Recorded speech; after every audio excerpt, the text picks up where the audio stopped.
The basketball world in Australia during the last couple weeks has been buzzing about a young Aussie basketball star who might just be the next big Aussie talent. Meet Dash Daniels, the younger brother of NBA rising star Dyson Daniels. The big question is, could Dash surpass his brother and become one of the best Australian players in the league? Let's dive into his incredible journey, his skill set, and his potential as we look ahead to the 2026 NBA Draft. Dash Daniels grew up in Bendigo, Australia, in a basketball-loving family. From a young age, Dash was constantly playing pickup games with his older brother. Those backyard battles weren't just a sibling rivalry. They were where Dash developed his competitive edge and where he practiced and mastered his skills. Beyond the backyard battles, Dash played in local leagues where his talent quickly stood out. Coaches and teammates noticed his relentless drive to improve his skill sets and his mindset to always give 100%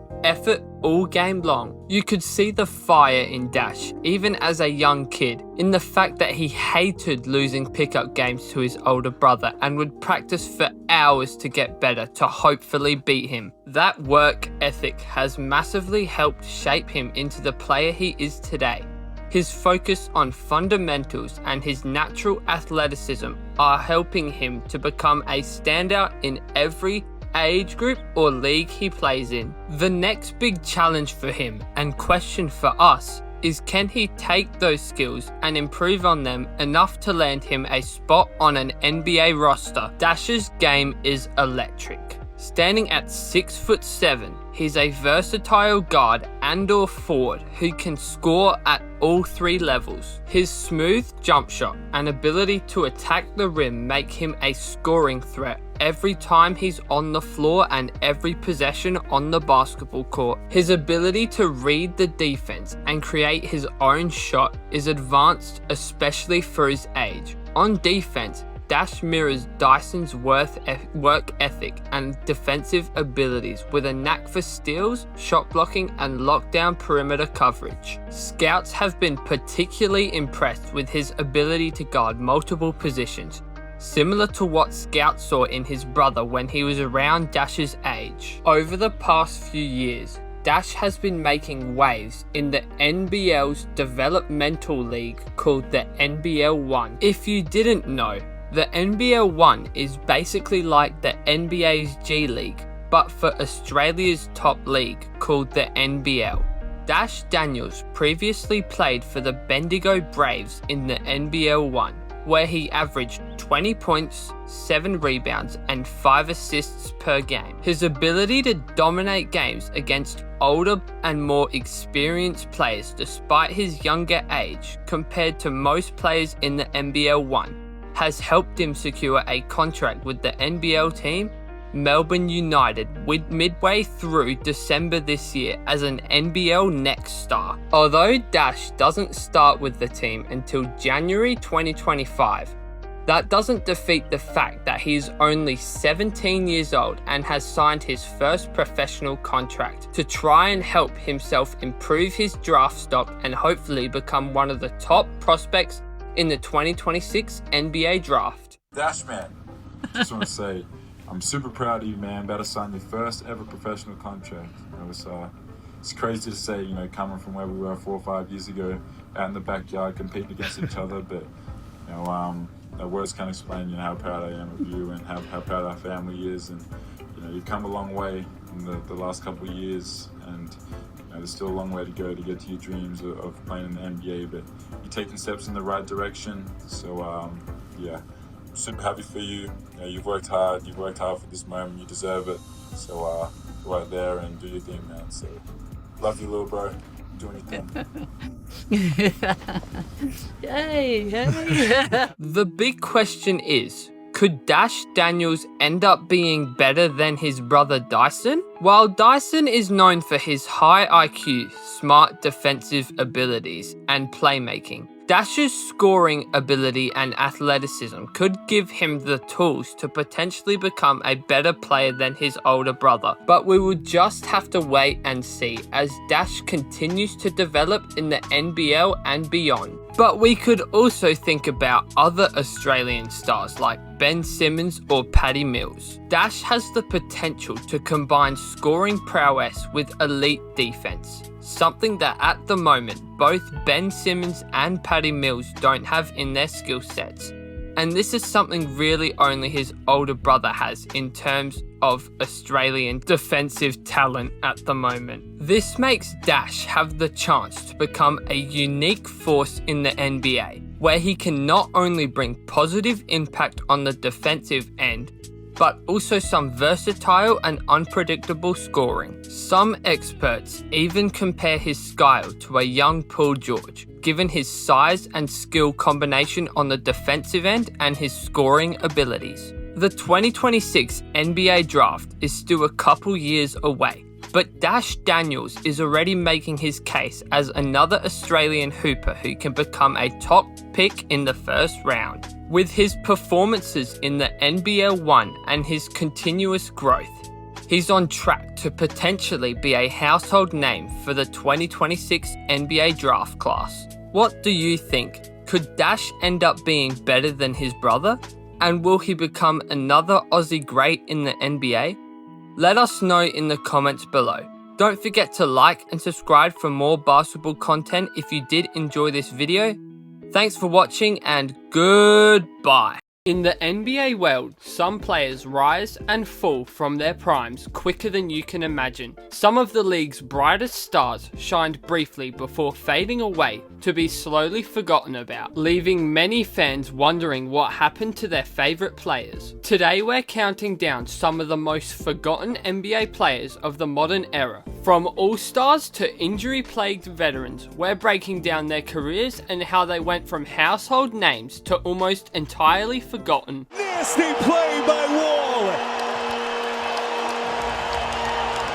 Starting off the list with none other than John Wall. During his prime, John Wall was known for being a dynamic score-first point guard with lightning fast speed and flashy playmaking abilities. Wall was drafted first overall by the Washington Wizards in the 2010 NBA draft after a standout freshman season at Kentucky. He quickly established himself as one of the league's most electric guards, becoming known for his elite athleticism, passing ability, lightning speed, scoring abilities, and quick first step. During his time with the Wizards, Wall was able to lead his team to multiple playoff appearances, consistently averaging over 20 points and 10 assists during his prime years in the NBA. In John Wall's best season, he averaged an outstanding 23.1 points, 10.7 assists, 4.2 rebounds and 2 steals per game, earning an All-NBA third-team selection and leading the Wizards to the second round of the playoffs. Despite his individual success, John Wall was never able to carry the Wizards to anything further than the conference semi-finals. Unfortunately, Wall's career took a quick and sharp downturn due to a series of serious injuries, including a torn Achilles that sidelined him for over a year. After an attempted comeback with the Houston Rockets and a brief return to the Wizards, Wall ultimately found himself out of the NBA. However, in a surprising move, Wall decided to take his talents to the NBL in Australia, where he averaged 15.3 points and 5.2 assists per game for the Sydney Kings. Sadly, after that short stint in the NBL, John Wall announced his retirement from professional basketball altogether, and that was the end of his short-lived NBA career.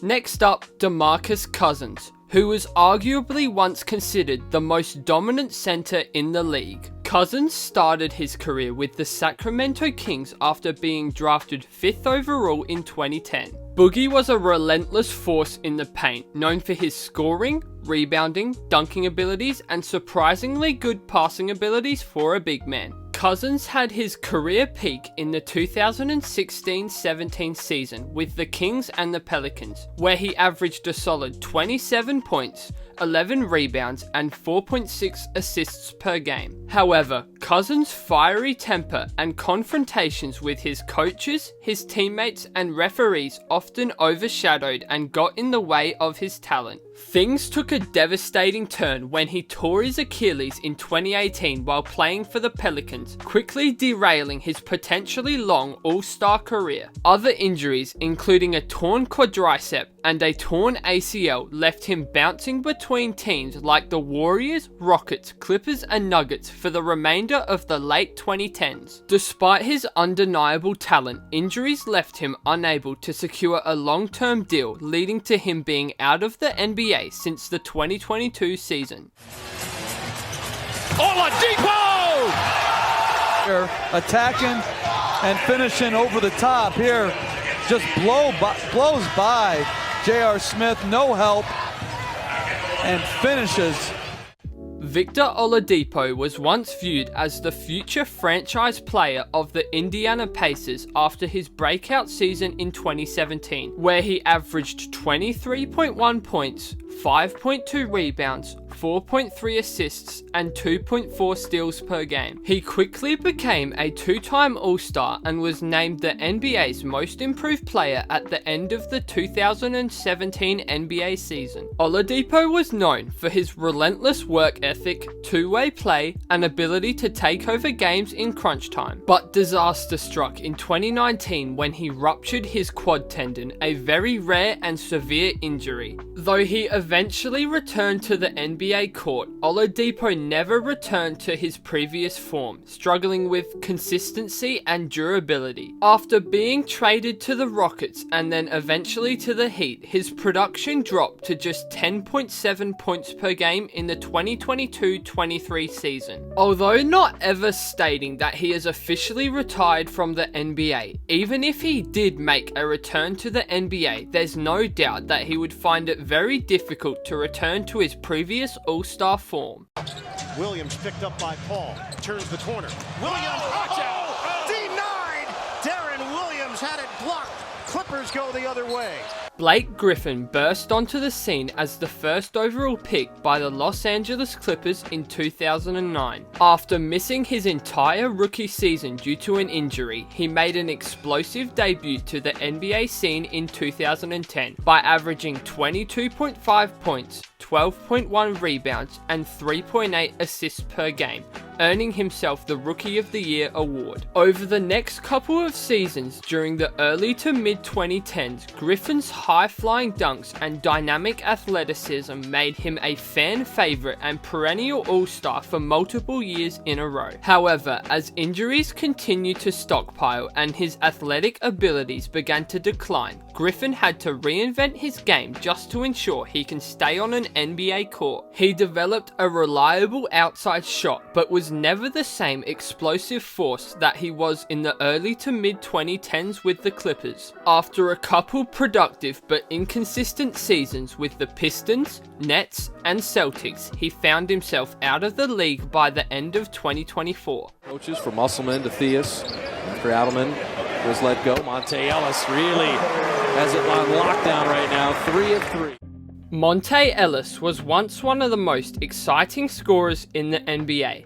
During his prime with the Golden State Warriors, he averaged 25.5 points, 4 rebounds, and 5.3 assists per game. Known for his quickness and ability to create his own shot, Ellis was the heart and soul of the Warriors' offense for most of the early 2000s. But as the league began to shift into the three-point era and the Warriors' decision to draft and continue to develop a young Steph Curry as the future of their franchise led to Ellis slowly beginning to trickle out. After a few years where Ellis struggled to adapt to having to hand over some of the scoring and ball handling responsibilities over to a young Curry, the Warriors made the bold decision to ship their only star player to buy in on their up-and-coming young sharpshooter in Stephen Curry and provide the Warriors with a more consistent, reliable, and traditional big man in Andrew Bogut. After a couple short stints with the Bucks and Pacers, Monte Ellis was out of the NBA by 2017, ultimately being unable to secure a spot on a modern roster. Allow me to introduce you to Derrick Rose. MVP time! Windy City Assassin does it again! This guy is off the charts. Not the only point guard in the league who can make that play. Big time players make big time plays! After being drafted with the first pick in the 2008 NBA draft by the Chicago Bulls, Derrick Rose became part of the history books by becoming the youngest MVP in NBA history in 2011 by averaging 25 points and 7.7 assists per game. His explosive athleticism and fearless drives to the basket made him one of the most electrifying players not only of his era, but arguably in the entire history of the NBA. Sadly though, a series of repeated knee injuries, including a torn ACL, derailed his prime and straight up ruined his career. Rose spent the next decade bouncing from team to team, showing flashes of brilliance but never returning back to the level that he was at during the early 2010s in Chicago. Despite opportunities with the Timberwolves,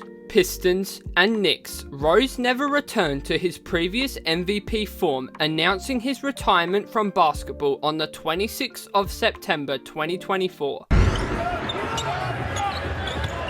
rebounders again. Kevin Love throws it down.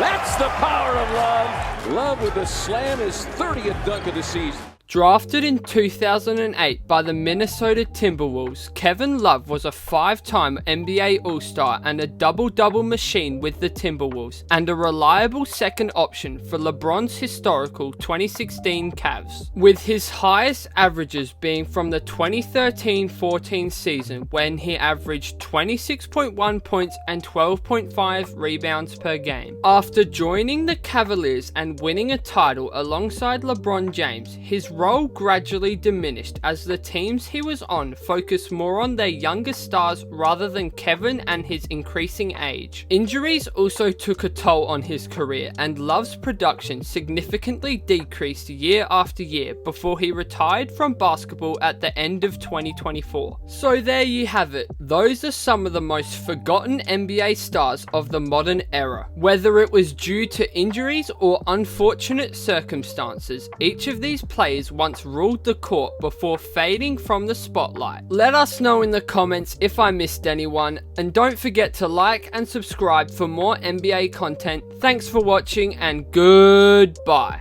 From a small town in Australia to the biggest stage in basketball, Matthew Dellavedova's journey is a story of grit, determination, and the power of believing in yourself. Today we're diving into the incredible story of Delly, the Aussie underdog who took the NBA by storm and locked up one of the greatest players in NBA history.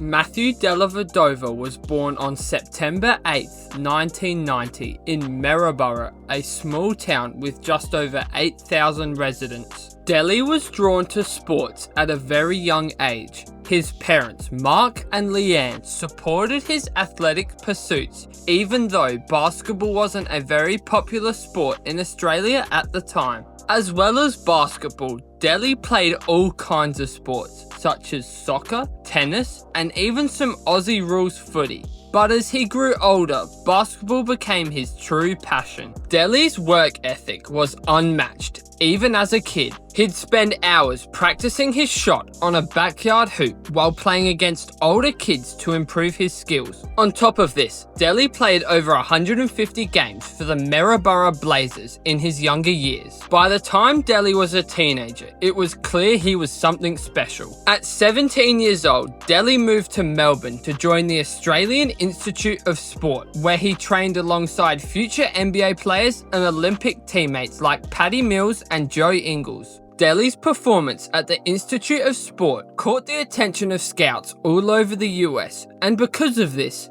in 2009, he earned a scholarship to St. Mary's College in California. Over the 4 years he spent at St. Mary's, Delly's game evolved massively. Delly gained recognition all across the nation for his court vision, shooting, defense, and leadership, which made him a 3-time All-WCC first-team selection. By the time he graduated, Delly held all-time records at St. Mary's for points, assists, and games played. But despite his stellar college career, for some odd reason, Delly wasn't selected in the 2013 NBA draft. For many players, this might have been the end of the road and where others would have given up, but not for Delly. He didn't put all this work in just to give up once he missed out on being a draft pick.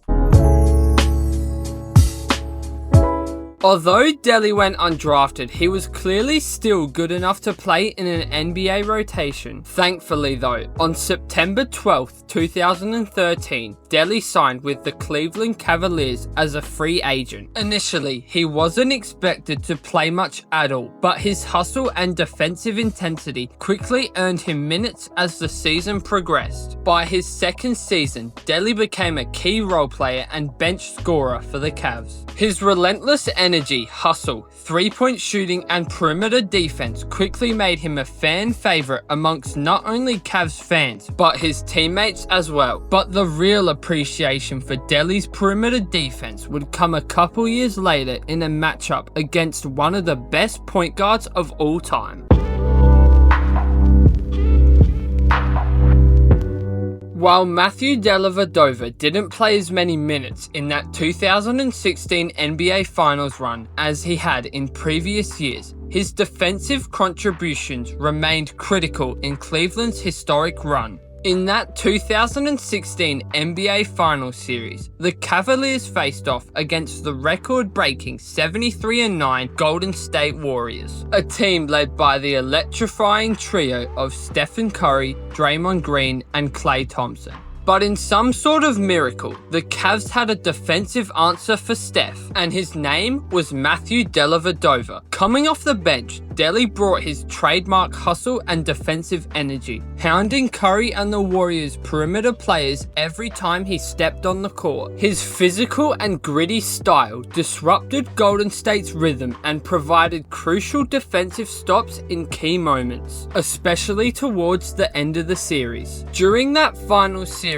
the Cavaliers allowed just 98 points per 100 possessions when Delly was on the court, showing Delly's elite ability to pressure the ball and disrupt the Warriors despite their overwhelming scoring abilities. Delly's willingness to do the dirty work, whether it was diving for loose balls, fighting through screens, or contesting perimeter shots, set the tone for the Cavaliers' defense throughout the series. Though Delly's role was reduced as the series progressed, his contributions earlier in the playoffs and his ability to give LeBron and Kyrie a defensive breather was invaluable. There's no doubt that Delly played a massive role in helping LeBron and the Cavs complete the greatest comeback in NBA history, winning the series 4-3 and delivering Cleveland its first ever championship.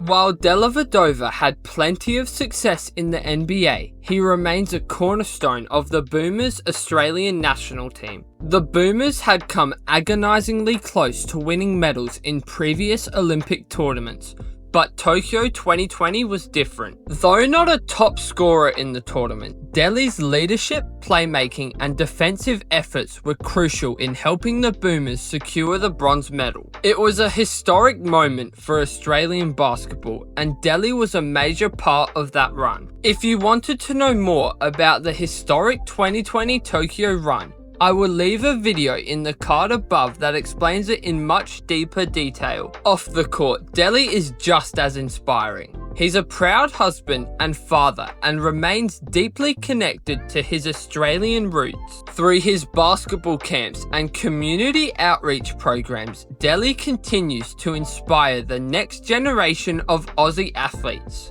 From Maryborough to the NBA Finals and then the Olympic podium, Matthew Dellavedova's journey is a story of resilience, perseverance, hard work, and a strong heart. He's not just a basketball player. He's a symbol of what's possible when you never give up. Thank you so much for watching. If you enjoyed this video, don't forget to like and subscribe. Thank you for your support and goodbye. Chris Paul will work with it. Back to Blake. The lob. Oh, Jordan for the slam. The best lob and slam of the year. The ball, that's a mistake. 2.6 seconds to go now. Blake Griffin will turn. Shooter three for the win. Foul. They go. It's another big win. They go.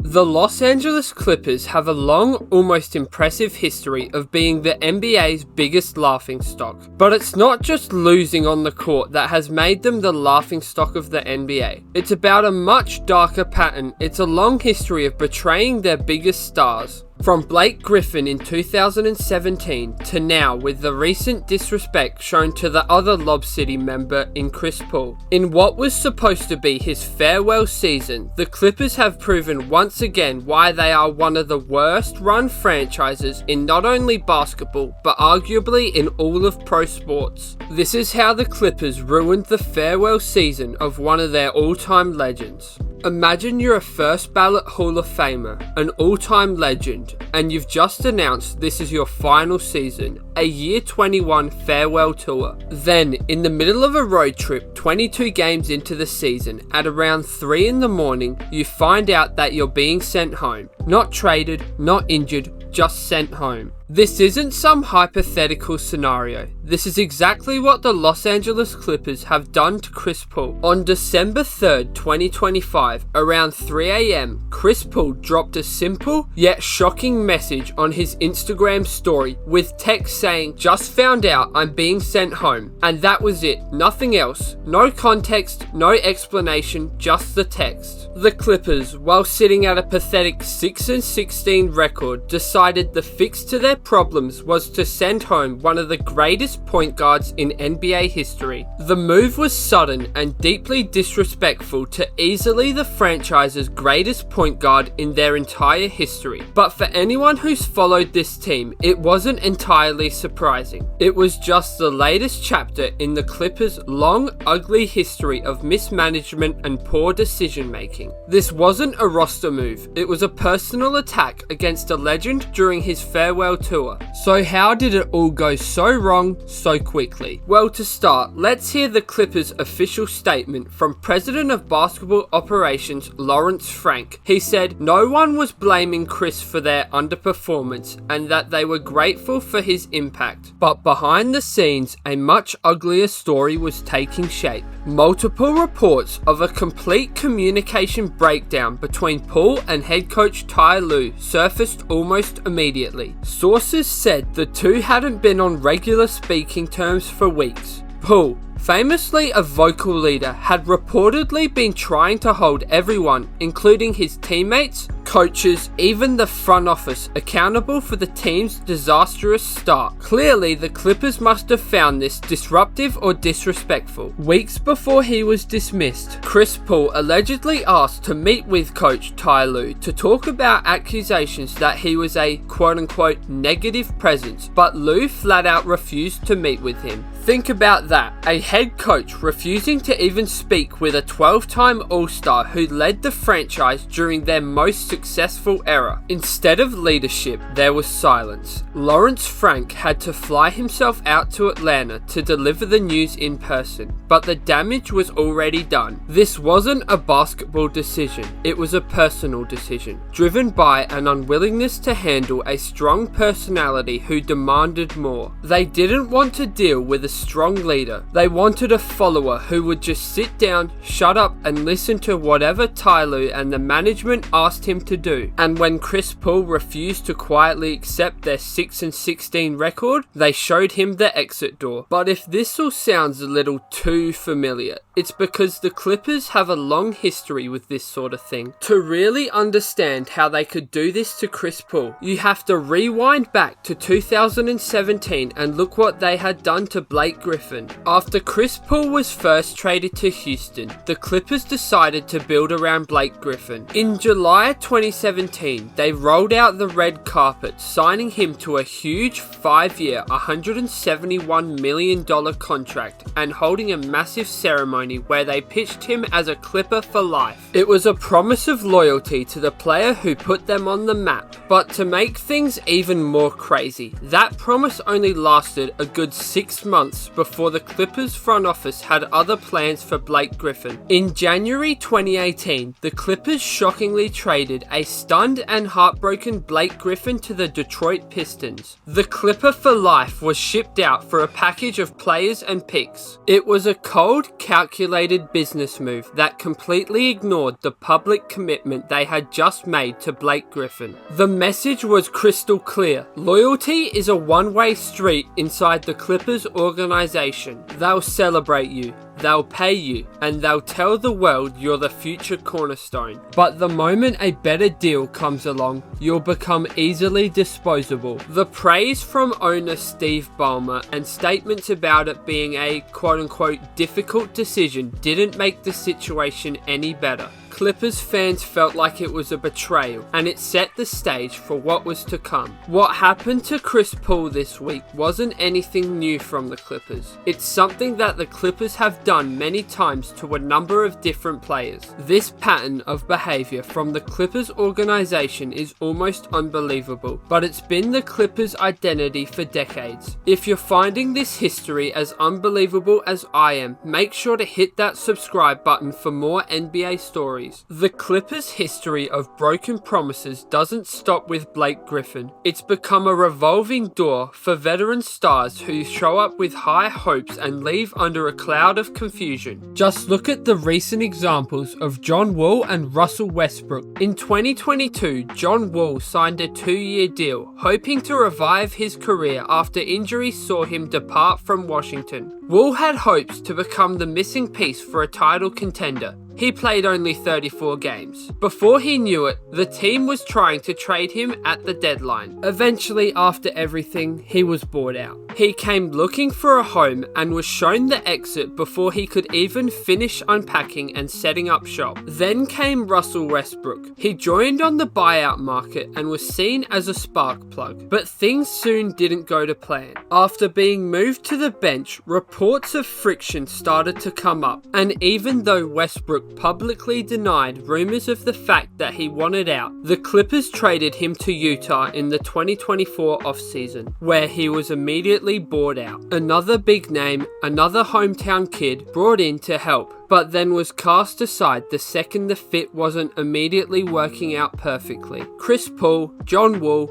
Russell Westbrook, Blake Griffin. These aren't just names on a trade sheet. They're all-stars and legends treated like temporary assets or nameless role players. The Clippers have mastered the art of short-term roster filling. They lure in all-star veterans with promises of a championship and a strong role in the rotation, only to discard them at the first sign of things not going as planned. It's a cycle of mismanagement that proves in the Clippers front office their long-term vision is always sacrificed by a short-term panic. Perhaps no single move captivates the Clippers' poor management skills better than the Paul George trade. In a desperate move to land Kawhi Leonard in the 2019 free agency, the Clippers gave up their entire future for Paul George. The price? A promising young rookie named Shai Gilgeous-Alexander, Danilo Gallinari, 5 first-round picks and 2 pick swaps. At the time, people called it a power move that made the Clippers instant contenders, and was a move that set them up to be title favourites for the beginning of the decade. 5 years later,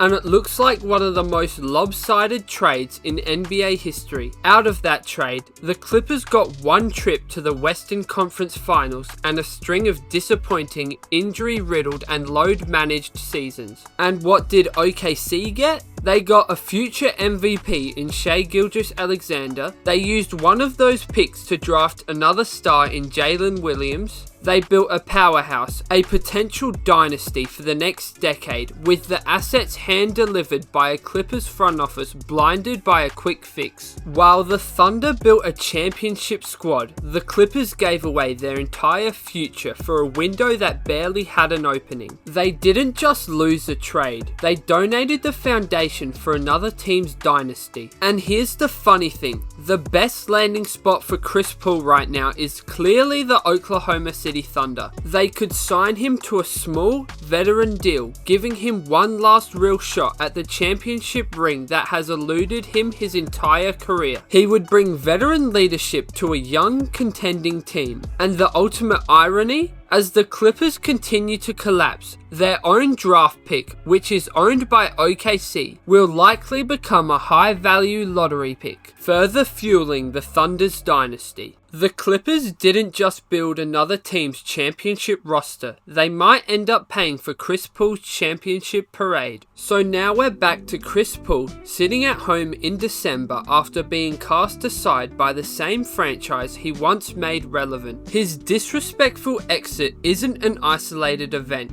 It's an exit from a culture of betrayal that has been the only consistent thing about the Clippers for decades. While their older brother, the Lakers, have continued to win and be relevant, the Clippers have continued to waste and throw away their assets and treat their stars like absolute trash. They betrayed Blake Griffin after calling him a Clipper for life. They ran through veterans like John Wall and Russell Westbrook, treating them like disposable car parts. And they handed the keys to a future dynasty only for a few years of injured superstars. The Clippers didn't just do Chris Paul dirty. They did what they always do. They disrespected a legend and they reminded the entire league why they remain a laughingstock. No matter how many stars they sign or how shiny their new arena is, the core of this franchise remains rotten. Chris Paul deserved a victory lap, a season of celebration. Instead, the Clippers gave him a bitter, disrespectful end when he should have been given a celebratory end to his legendary career. But what do you think? Do you think the Clippers are the worst ran franchise in the NBA? Should the Thunder sign Chris Paul for one last shot at glory? Let me know in the comments below. Don't forget to like and subscribe for more breakdowns on NBA stories. Thanks for watching and goodbye.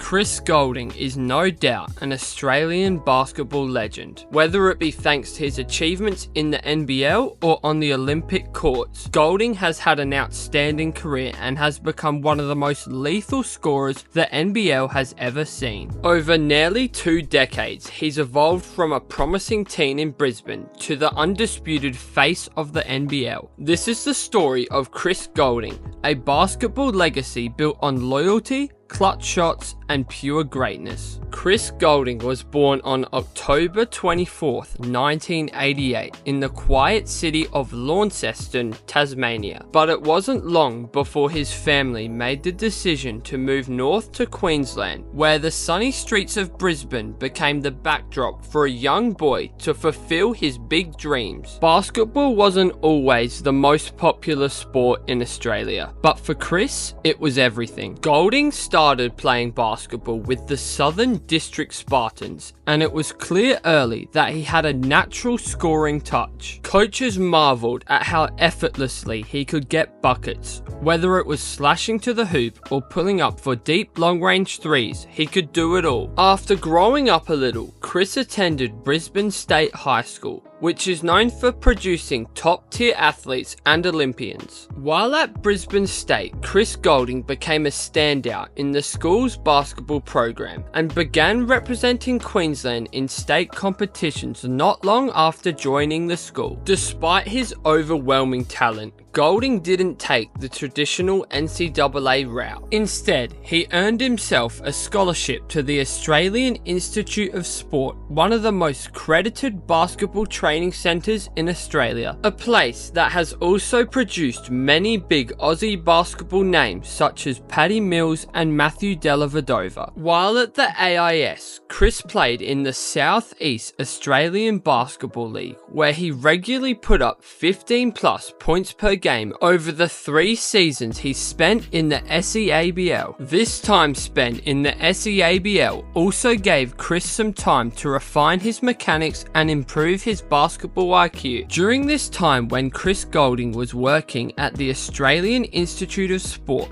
Goulding was also selected for junior national teams, representing Australia in multiple international tournaments, including the 2006 Albert Schwarzenegger Tournament, a key tournament for rising stars looking to make a name for themselves on the big stage. These tournaments are what set him up for what was to come next.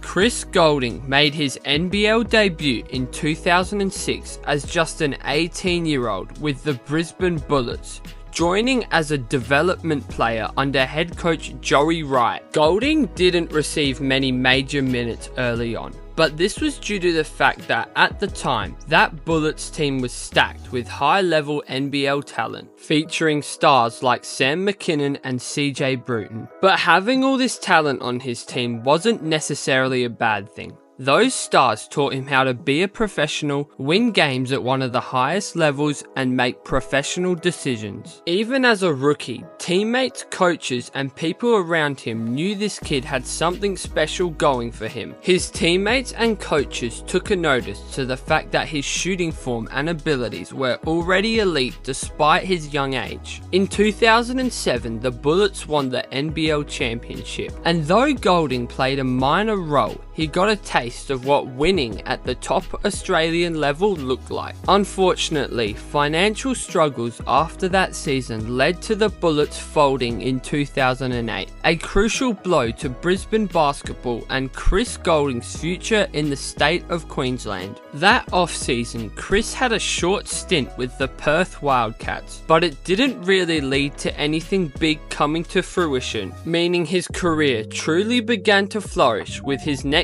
team, the Gold Coast Blaze. The Gold Coast Blaze gave Chris something he hadn't had before: an opportunity to show his scoring abilities. Thanks to this, by his second season, Goulding had earned himself a significant role in the rotation, quickly becoming one of the most exciting young scorers in the NBL. From 2009 to 2012, his numbers steadily improved each season. Goulding went from averaging 6.6 points per game in 2009 to 11.6 points per game by the end of the 2012 NBL season. With an increasingly efficient shooting stroke and a reputation for hitting big shots in tight moments in big games, it was evident that he was slowly growing into a superstar player. In 2012, Chris signed with the Melbourne Tigers, the previous name of the now Melbourne United, and in the 2013-2014 season,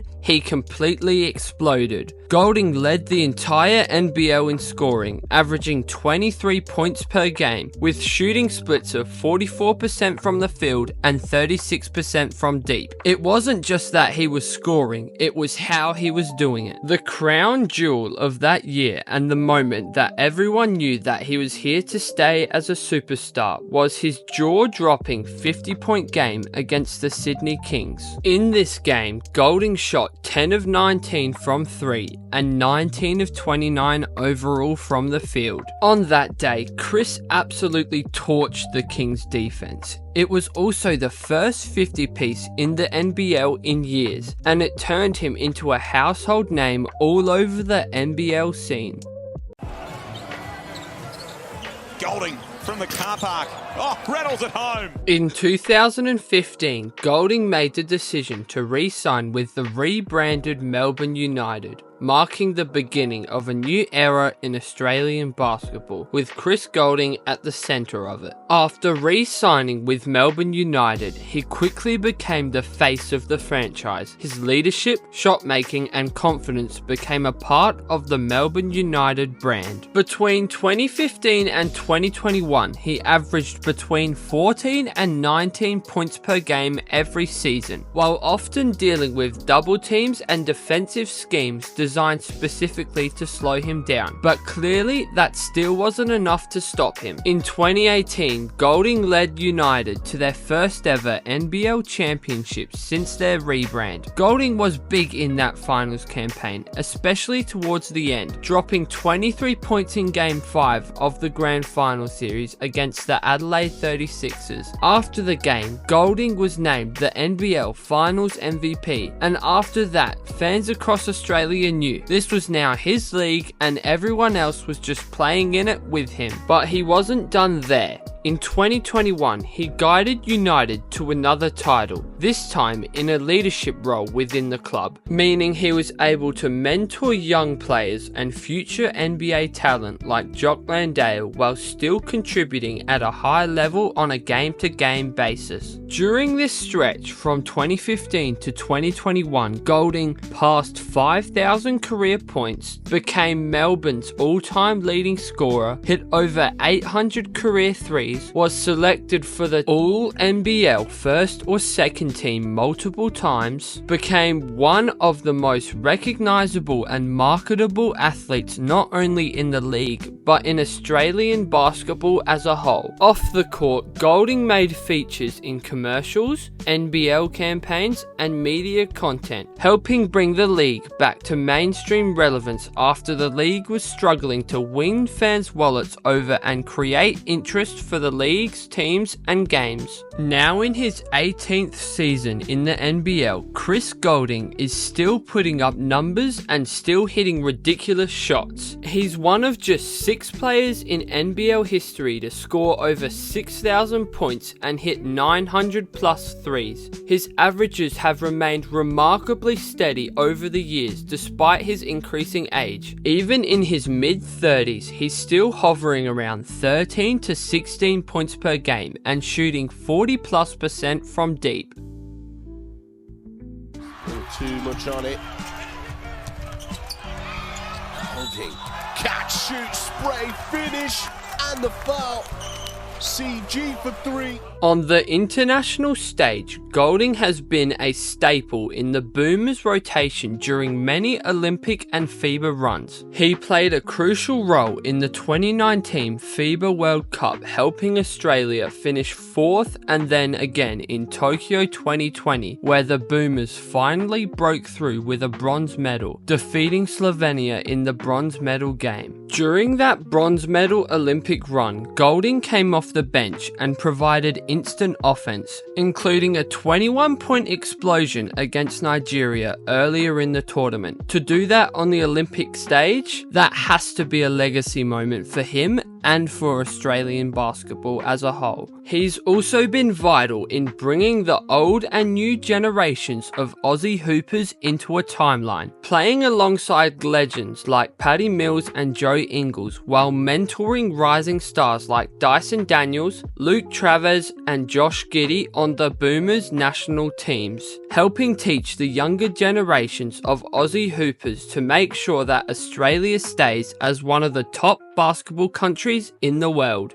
There's always been a thought within fans of Chris Goulding. Could Chris Goulding have made it to the NBA? With his scoring ability, shooting touch and confidence, the answer has to be yes. He might have been a perfect spark plug off the bench, like a Patty Mills type role. He got close. After the 2014 Summer League stint, there were whispers of a training camp invite, but ultimately he chose to return home and build something lasting in the NBL. Would he have stuck on an NBA roster? Maybe, but in choosing to stay in Australia meant he became an icon to an entire league's fan base. In my opinion, that's something much cooler than being a bench player in the NBA. Chris Goulding's journey is more than just stats and highlights. It's a story of loyalty, evolution, resilience, and patience. He's remained committed to the league when it wasn't popular and has ridden it back to success. He's represented his country on the world's biggest stages, and most of all, he's inspired new generations of Australian hoopers to chase their own dreams. In a league that has seen players come and go, Chris Goulding stayed true to not only the league he was playing in, but the country he was representing, and in doing so, he's become one of the pillars of Australian basketball. He's not just a great shooter, he's not just a 2-time NBL champion, he's not just a walking bucket, he is and always will be the NBL's golden child. What's your favourite Chris Goulding moment? Drop it in the comments below, hit that like button, don't forget to subscribe for more basketball content, and let me know which player or story you want to see next. Thanks for watching and goodbye.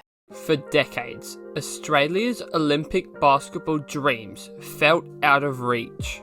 The Boomers were always one of the top contenders, always knocking on the door of greatness, but they never quite made it to the promised land of a podium finish that would have ended with bringing home some sort of Olympic medal back to Australia. That is until a young, fiery guard from Canberra named Patty Mills stepped onto the Olympic courts. This is the story of how Patty Mills saved Australian Olympic basketball and led the Boomers to their first ever podium finish and Olympic medal. Let's rewind the clock a little.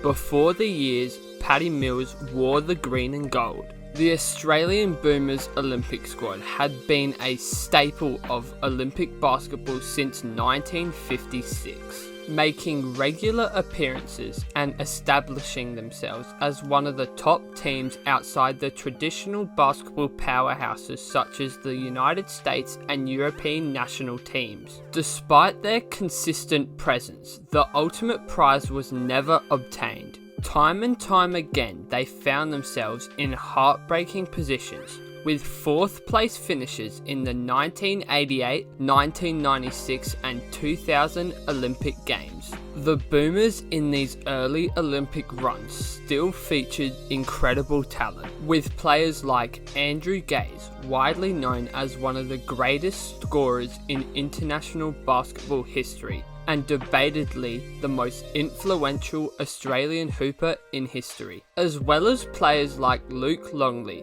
who was known as a key member of the Chicago Bulls dynasty, gave the Boomers team some hope. Despite having this talent, they still struggled to overcome teams like the US and the former Soviet Union in crucial moments. The Boomers had the talent, grit and determination, but something was missing. A spark, a leader and dominant scorer who could engrave his talent into the history books. Legends like Andrew Gaze and Luke Longley laid the foundation, but the Boomers needed someone to carry the torch into a new era. Enter a young Patty Mills. Patty Mills first joined the Boomers in the 2008 Beijing Olympics as a 19-year-old. At that time, he was a young star at St. Mary's College in California. His selection to the Olympic squad was seen as a bold move, as Patty had no experience on the big stage at the time. Despite his young age, it didn't take long for him to make an impact for his Boomers squad. Throughout that 2008 Olympic run, Mills showed that he could bring energy, speed, and a fearlessness that electrified the team by averaging a solid 14.2 points per game in his first ever Olympic run. In a game against the USA's 2008 Redeem team, a team that was stacked with NBA superstars like Kobe Bryant, LeBron James, and Chris Paul, a young Patty Mills scored 20 points, proving himself on the global stage. Although Australia didn't win that game, Patty showed the world that the Boomers were no pushovers, showing not only the US, but the rest of the world that the Aussie Boomers were not only hungry, but had enough talent to go head to head with the best players in the world. Patty's performance turned heads and set the stage for what was to come in the coming Olympic Games. Over the years, Patty has delivered countless iconic performances for the Boomers. In the 2012 London Olympics, he led the entire tournament in scoring, averaging 21.2 points per game. Despite the Boomers disappointingly finishing 7th overall in the Olympic standings, Patty's ability to consistently hit big shots and create opportunities for his teammates made him one of the most feared guards and impactful players on the international basketball scene. In Rio 2016, the Boomers came stupidly close to their first ever medal in Boomers history, narrowly losing to Spain in the bronze medal game by 1 point with a final scoreline of 88-89. Once again, Paddy was the team's offensive engine, averaging just over 21 points per game. These performances solidified his status as one of the greatest players in not only Australian basketball history, but in Olympic history. But little did the world know at the time, he wasn't done yet. Paddy would come back for revenge and finally bring home a medal to the Australian people. He can defend, he's going to have to play a big part of it. Fires the three on cue and comes up with a finish. Australia lead by 7 here after 3.5 minutes. The 2020 Tokyo Olympics were unlike any other Olympic Games in the past. First off, the Games were delayed by a year due to the COVID-19 pandemic outbreak. The Games were also held without any fans in the stands. Only the basketball players themselves and the referees were allowed in the stadiums. But for the Boomers, they saw this as an opportunity to rewrite history. And at the centre of all of it was Patty Mills himself. Paddy was unstoppable during the whole Tokyo run, averaging 23.3 points per game throughout the whole Olympic run. But most importantly, in the bronze medal match against Slovenia, Patty Mills put on a masterclass, going absolutely GOAT mode and scoring 42 points and dishing out 9 assists in the single game. His performance was nothing short of legendary. You could almost feel Paddy's drive and hunger oozing out of the TV while you were watching that bronze medal game. Thanks to Paddy's legendary performance, the Boomers won the bronze medal game against Slovenia with a final scoreline of 107-93 and securing Australia's first ever Olympic basketball medal. 16 points, 9 rebounds, 4 assists, and let's just watch him celebrate. One thing that sets Patty Mills apart isn't just his scoring or his speed, it's his leadership. Over the years, Paddy became the heart and soul of the Boomers. He leads by example, inspiring his teammates with his relentless work ethic and infectious passion for the game and love for his country. Other Australian basketball players who have played on the Boomers at the same time as Paddy, such as the likes of Joe Ingles, Matthew Dellavedova and Aaron Baines, have all spoken about how Paddy lifts everyone around him. Whether it's hitting clutch shots or just hyping up the locker room, Paddy is the spirit of the Boomers and everyone on the team knows and loves that about him. His commitment to team culture is unparalleled, and his sense of responsibility to represent Australia on the world stage is evident in everything he does on and off the basketball court. During this legendary historical Boomers run, Paddy didn't just carry the Boomers on the court, he carried the weight of an entire nation's dreams on his shoulders. And when that final buzzer sounded, he stood at the very top of Australian basketball history by managing to do something that no other Aussie basketball player had ever been able to accomplish, bringing home a bronze medal back to Australia. Paddy's journey with the Boomers is more than just a story of basketball pain and success. It's a testament to the power of leadership, resilience and belief. Paddy didn't just save Australian Olympic basketball. He inspired a generation and proved that dreams, no matter how long in the making, can become a reality. So there you have it. That's the story of how Patty Mills not only managed to save Australian Olympic basketball, but bring a bronze medal home for his country. If you enjoyed this video, don't forget to like the video, subscribe and leave your thoughts in the comments below. Who's your favourite Boomers player of all time? Let me know in the comments. Thanks for watching and goodbye. With the 7th pick in the 2009 NBA Draft, the Golden State Warriors select Stephen Curry from Davidson College. Will Iguodala foul Lillard? With 6 tenths of a second. Stylish Iguodala. Thompson fires for 3. Yes! Golden State survives and wins game 2. Green to the basket, kicks it out of Iguodala. Thompson for 3. Bang! The Golden State Warriors aren't just one of the best dynasties in NBA history.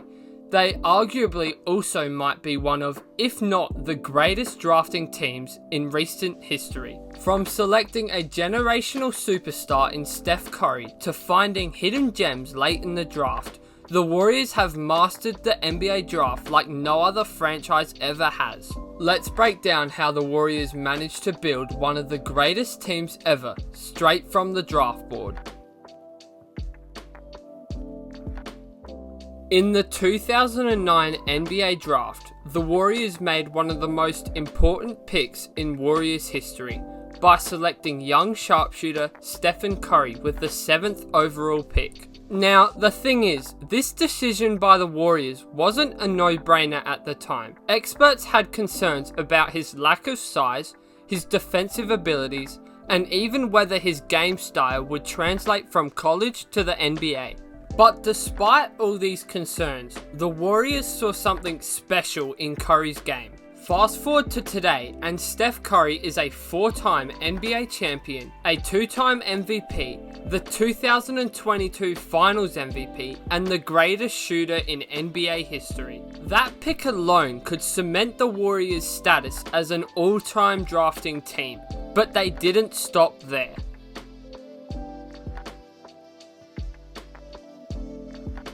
In 2011, with the 11th overall pick, the Warriors selected young sharpshooter Klay Thompson, who over the past decade and a half has arguably become the second greatest shooter of all time. Klay's ability to catch fire at any moment in any game, combined with his elite perimeter defense, made him the perfect complement to Steph. Together, the Splash Bros brought home 4 championships as a dynamic duo, and without Klay, there's no way the Warriors get any of those championships. Along with Steph, Klay helped change basketball forever through his knockdown shooting. Klay and Steph are half the reason why teams are chucking up 43s a night in the current NBA. After all this, you would think the Warriors' consistent draft hits would stop there, but the crazy part is, the Warriors still weren't done finding stars in the draft.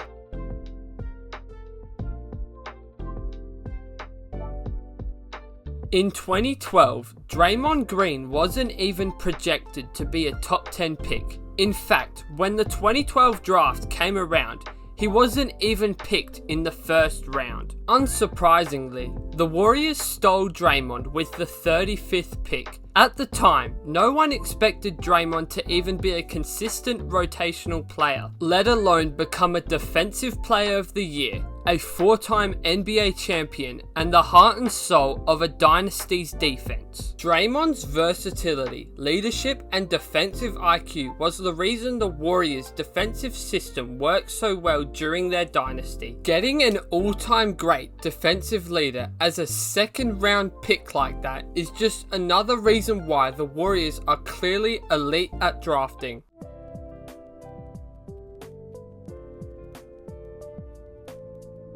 A team's elite drafting skills is not just about drafting the stars. You can't forget about the role players. These players are what brings your team into championship contention. Arguably, these are some of the most important picks a NBA team can make. The Warriors have drafted a ton of key role players that have helped them win championships. Players such as Kevon Looney, who was drafted 30th overall in 2015, became a defensive anchor, hustler, and an elite rebounder off the bench for the Warriors. Another thing that sets the Warriors' draft abilities apart from every other NBA team in the league is that the Warriors don't just draft well at the top of the board. They found and drafted absolute steals deep in the draft. A prime example of this is when the Warriors drafted Jordan Poole with the 28th pick in the 2019 NBA draft. After a few years of development during the early 2020s, Poole became a key scorer and offensive spark off the bench,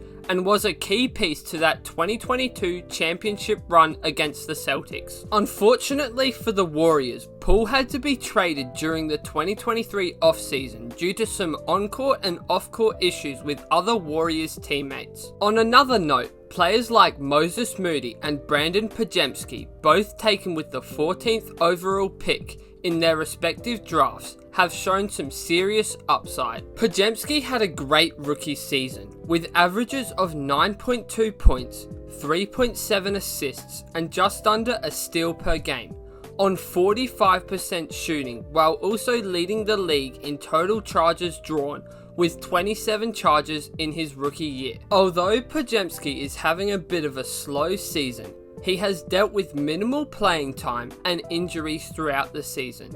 He definitely still has a lot of potential and a bright future ahead of him. And finally, Trayce Jackson-Davis, who was taken with the 56th pick in the 2023 NBA draft. Trayce is already looking like a consistent contributor through his dunking skills, rebounding abilities, pick and roll skills, and relationships and on-court connections with other younger Warriors players.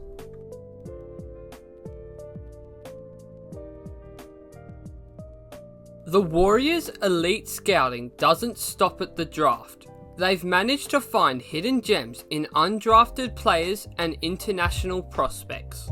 For example, Juan Toscano Anderson from Mexico, who was a key energy guy for their 2022 championship run due to his constant energetic hustle plays off the bench. A more recent example is Gui Santos, who is an international talent from Brazil. Due to recent injuries plaguing the Warriors, Gui Santos has had chances to show what he can bring to the table, and boy did he show up. Over the past 10 games, Gui Santos has averaged 6.6 points per game, with two 15-plus point outings against the Kings and the Bulls, while shooting an elite 43% from behind the arc. Quinton Post is another guy who has taken advantage of the opportunities given to him. Despite not getting barely any playtime in the first half of the season, recently Quinton Post has cemented his spot in the regular rotation through his elite 3-point shooting. In the past 5 games, Quinton Post has averaged 7.6 points per game,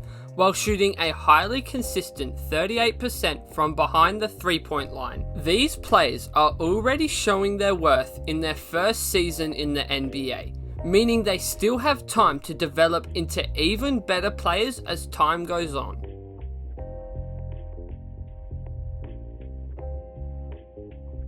Of course, no team is perfect. Even the Warriors have made some questionable draft picks over the years. So what was the one big miss? Well, it has to be selecting James Wiseman over LaMelo Ball with the second pick in the 2020 NBA draft. Hindsight is 2020, but at the time, the pick made sense from a Warriors perspective.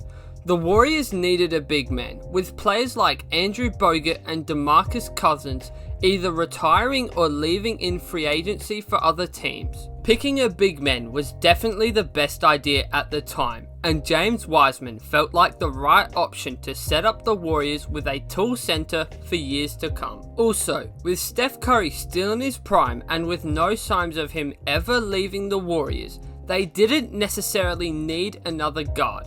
But unfortunately, Wiseman never found his footing in Golden State and is still struggling to find his footing on any team. While on the other hand, LaMelo became an all-star in Charlotte and their franchise cornerstone. Even great teams make mistakes. When you look at everything, the Warriors' ability to draft superstars, find hidden gems, draft capable role players, and develop late picks makes it hard to argue against the Warriors being the best drafting team in NBA history. They built a dynasty almost entirely through the draft. Steph, Clay, Draymond, and the supporting cast of elite role players. You can't argue that no other modern team has drafted this well for this long with this consistency. So what do you think? Are the Warriors the greatest drafting team ever?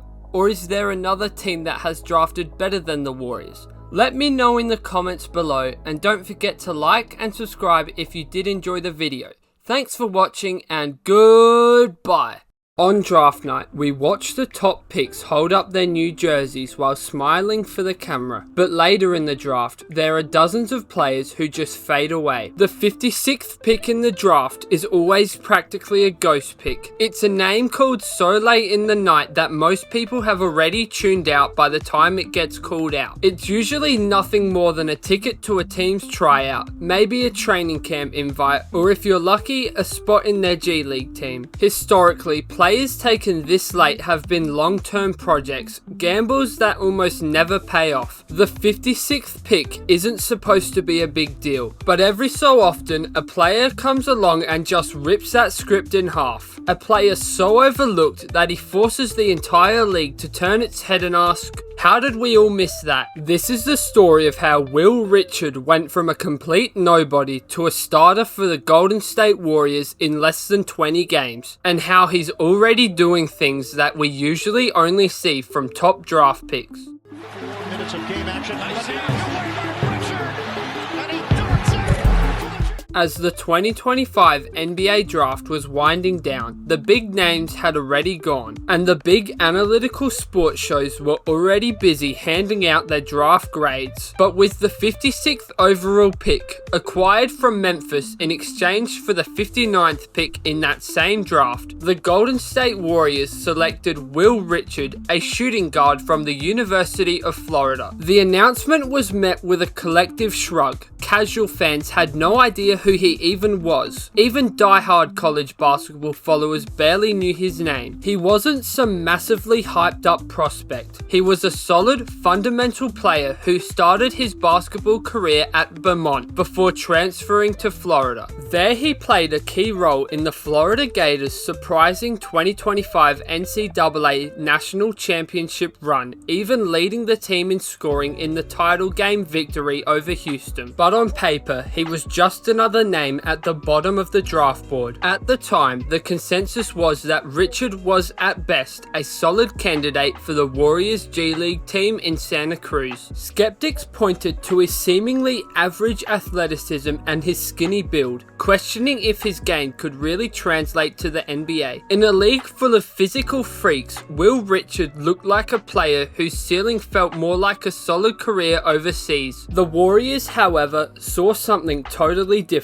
So what made the Warriors use their final pick on a player nobody else wanted? It's simple. The Warriors front office has built a dynasty by seeing value in players when other teams don't. While other scouts were chasing raw potential, the Warriors front office were looking for someone with a game that could easily translate to the NBA. Advanced models showed Will Richard ranked in the elite percentiles for shooting efficiency and smart decision making. They saw a player who rarely made mistakes, who understood spacing, who could fit right into the Warriors system and understand how to play with their other high-level scorers in Steph Curry and Jimmy Butler, while also being a player who knows how to play a brand of winning basketball that doesn't always light up the box score. The scouting team saw a player who thrived in two different systems, first with Vermont and then with Florida, proving his adaptability. They saw a competitor with a crazy work ethic. In a pre-draft workout, Richard reportedly shocked the coaching staff not with crazy dunks, but with perfect footwork on every shot and relentless focus on defense. The Warriors have a history of finding gems late in the draft, with them finding players such as Draymond Green at pick 35, Monte Ellis at pick 40, and Trace Jackson Davis at pick 57. They believe in their system and their eye for talent. In Will Richard, they didn't see a project, they saw a player ready to contribute right from day one. They saw an opportunity to steal one of the most NBA ready and well-rounded players in the entire draft.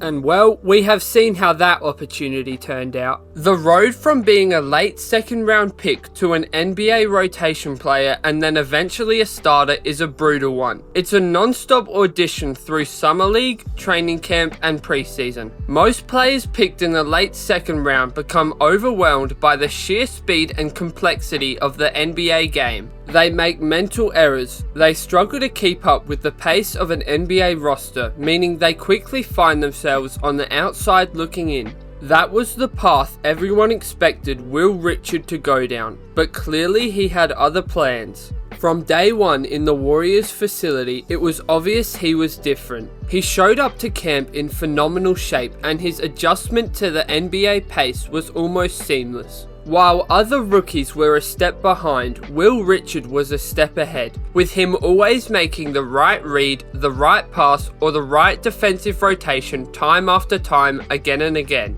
Coaches were blown away by his basketball IQ. He wasn't just running plays, he was able to understand why he was running them. He rarely got beat on defense and almost never took a bad shot. His new teammates quickly learned that if you were open, the ball was coming straight to you, right where you wanted it. He wasn't flashy, he just made the right decision every single time. As preseason wrapped up, the chatter about him being a lock for the G League started to fade. He wasn't just a camp body anymore. He had proven he belonged on a 15-man NBA roster. The Warriors began the 2025-26 season with Richard on the end of the rotation, mostly getting minutes in garbage time towards the end of games. Despite playing in garbage time, when he did get an opportunity to play, he did his job by hitting open threes and playing solid defense without turning the ball over. Then injuries to a few key players in the Warriors rotation opened a window of opportunity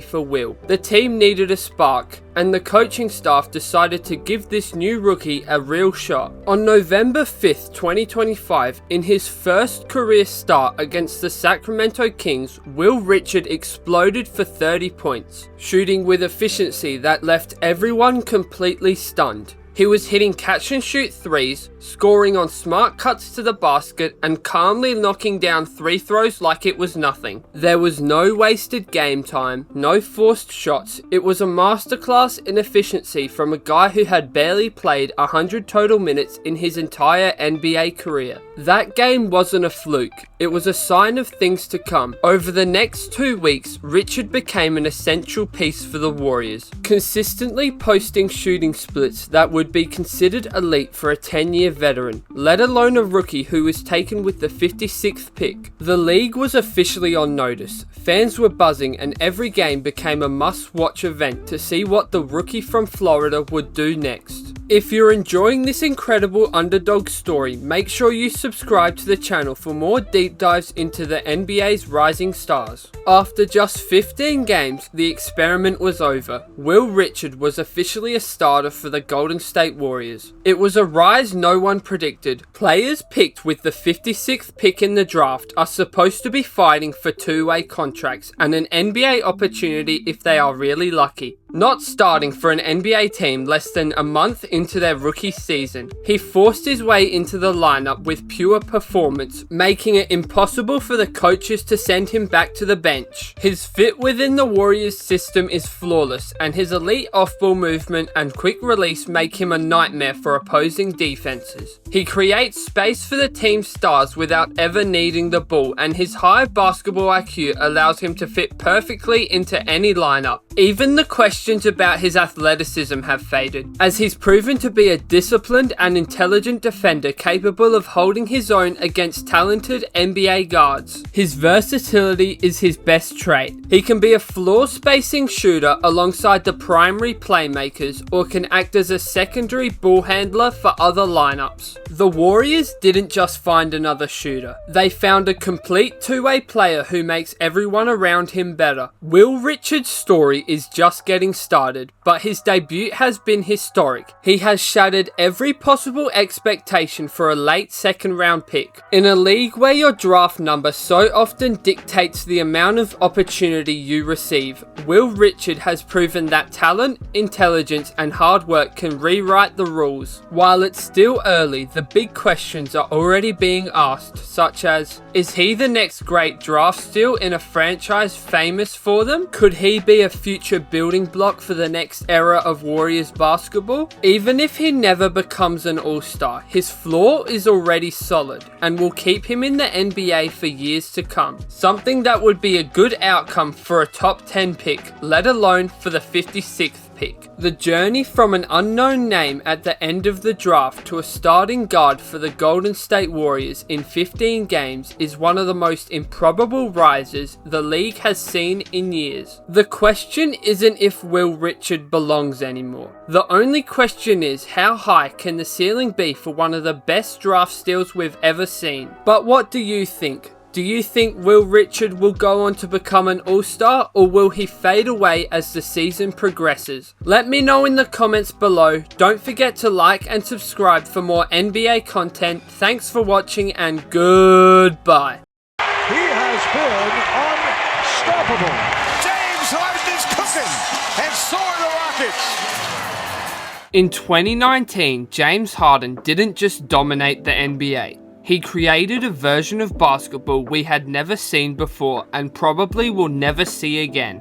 That year wasn't just about leading the league in scoring. It was about completely rewriting what a single player could do with the basketball in his hands during a singular season.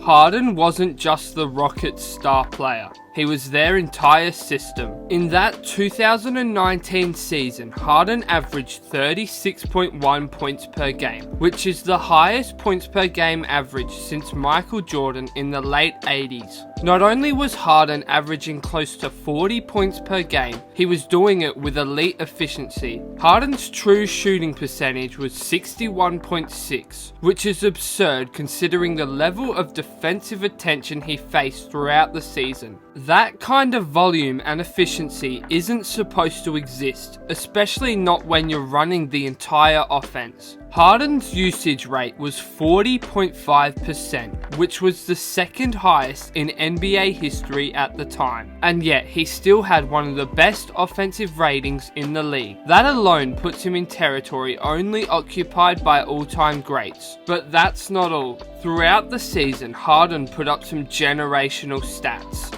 including a 32-game streak scoring 30 or more, 44 games with 40 points or more, 9 games with 50 points or more, and a 60-point triple-double in just 3 quarters. But not only was Harden stat padding and scoring with ease, he was engineering new ways to stuff the stats sheet. The Rockets built everything around Harden. Mike D'Antoni's offense gave Harden full control, giving him the ability to spread the floor, giving him shooters in the corner, while allowing Harden to be in the middle, orchestrating it all. The offense wasn't flashy, but it was stupidly effective. Every single possession was optimized for either a 3, a layup, or a trip to the free throw line. The ball rarely moved, only because it didn't need to. Harden's decisions were more efficient than most other offenses in the league. And the crazy thing is, he did it almost entirely on isolation possessions. Harden led the league in isolation possessions by a ridiculous margin, averaging 15.1 isolation possessions per game. That's not a typo. 15 isolation possessions every night.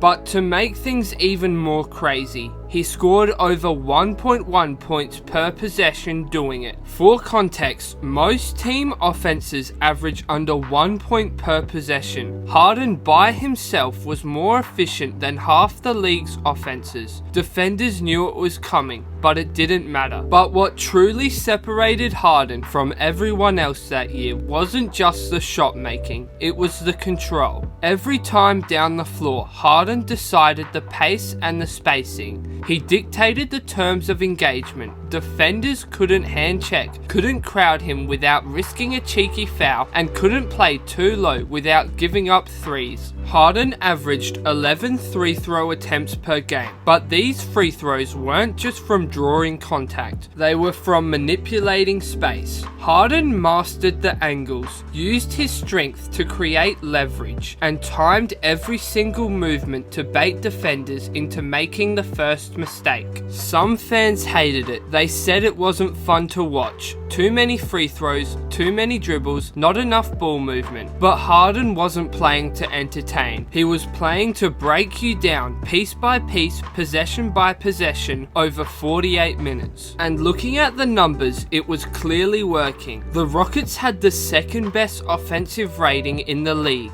and Harden was responsible for more than 50% of their total points when you include his assists. That's not just high usage, that's historical control. And yet, for all the brilliance, for all the statistical dominance, there was still one thing Harden couldn't overcome, and that was the playoffs. Because when the postseason hit, things changed. Defenses game planned differently. Off-ball defenders sat in Harden's driving lanes. Doubles came earlier. Fouls were called less often, and for someone who carried the offensive load all season, the fatigue was real. Harden's efficiency dropped. His true shooting percentage in the 2019 playoffs fell to 58.6. Still solid, but noticeably lower than what it was during the season. His three-point shooting dipped under 35%. Those impossible step-back threes that once felt automatic suddenly rimmed out under the pressure of the playoffs. Then came the defying moment, Game 5 against the Golden State Warriors. To put things in perspective, Kevin Durant had just gone down with an injury in Game 4. The Rockets have the series tied at 2 games apiece, meaning the door was wide open. Golden State was vulnerable, giving the Rockets a chance to bring the series back on the Rockets' terms. But in Game 5, Harden didn't take over. Although he scored 31, the Rockets still lost. And after that, it was only downhill from there. In Game 6, back in Houston, with a chance to bring the series to a Game 7. But just like Game 6, there was no breakthrough. Harden finished with 35, but it didn't matter.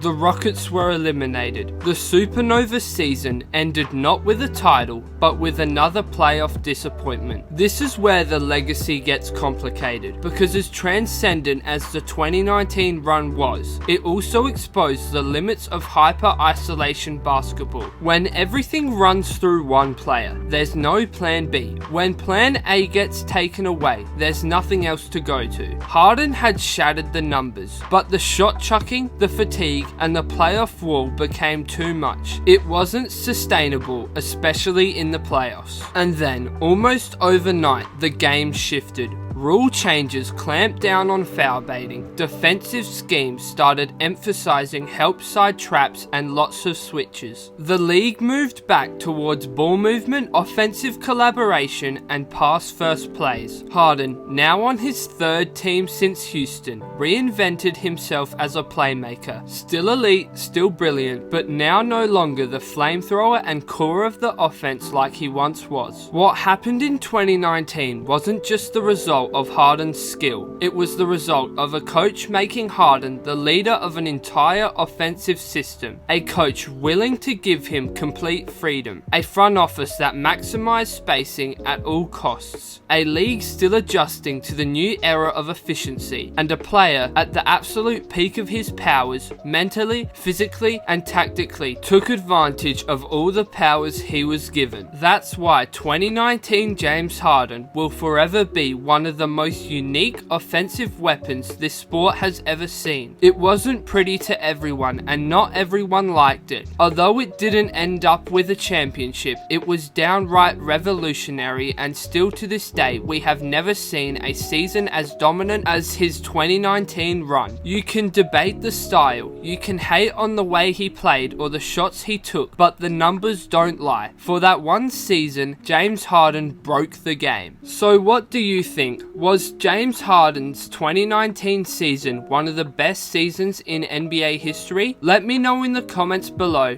Don't forget to like and subscribe for more NBA content. Thanks for watching and goodbye.